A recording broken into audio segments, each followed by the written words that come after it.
जय हिंद दोस्तों। आज हम बात करेंगे बिहार बोर्ड 2026।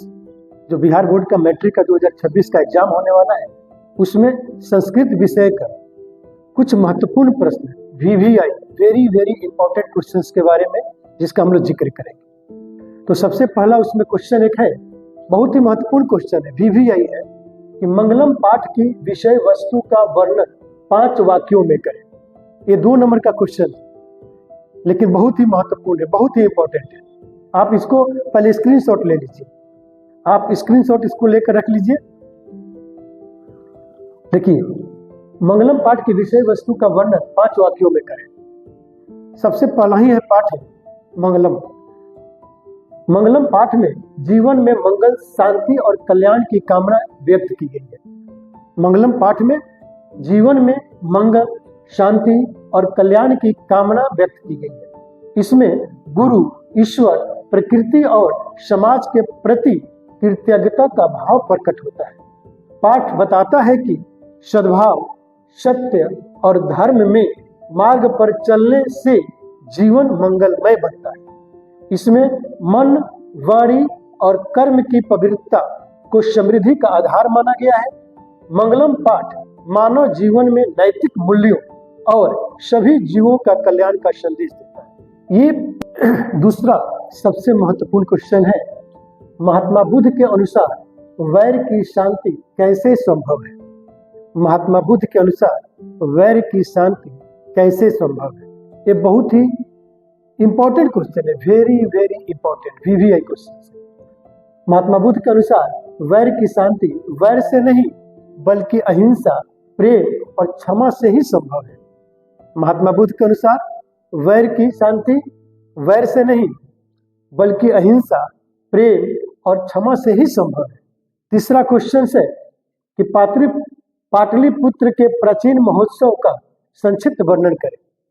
पाटलिपुत्र में जो प्राचीन समय में महोत्सव होता था, उसका संक्षिप्त वर्णन करना है, जिसका उत्तर है कि प्राचीन काल में पाटलिपुत्र महोत्सवों में नृत्य, संगीत, नाटक, जुलूस तथा गंगा नदी में नौका विहार प्रमुख आकर्षण होते थे।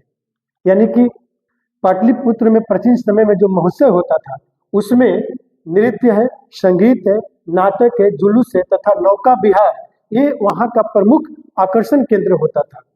इसमें राजा, राज परिवार और आम जनता सभी इसमें भाग लेते थे।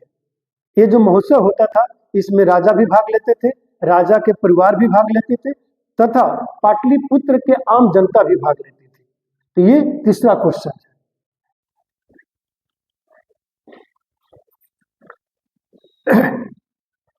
चौथा क्वेश्चन है, शक्र ने कर्ण से कौन सी बड़ी भिक्षा मांगी तथा क्यों।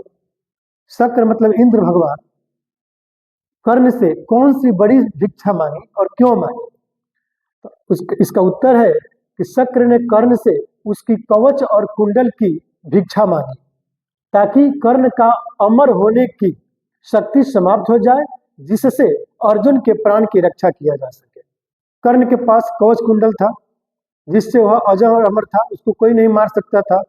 तो शक्र यानी कि इंद्र ने छल से क्या किया, तो कर्ण से उसकी कवच और कुंडल की मांग की, ताकि अर्जुन को बचाया जा सके और कर्ण की अजर अमर होने की जो शक्ति उसको खत्म किया जा सके।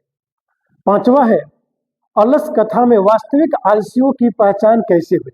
अलस कथा में वास्तविक आलसियों की पहचान कैसे हुई। इसका उत्तर है कि अलस कथा में वास्तविक आलसियों की पहचान के लिए राजा ने सबको एक स्थान पर लेट जाने तथा वहां आग लगाने की आज्ञा दी। राजा ने आदेश दिया कि जितने लोग हैं सबको एक जगह, जितने आलसी है सबको एक जगह लिटा दिया जाए और वहां आग लगा दिया जाए।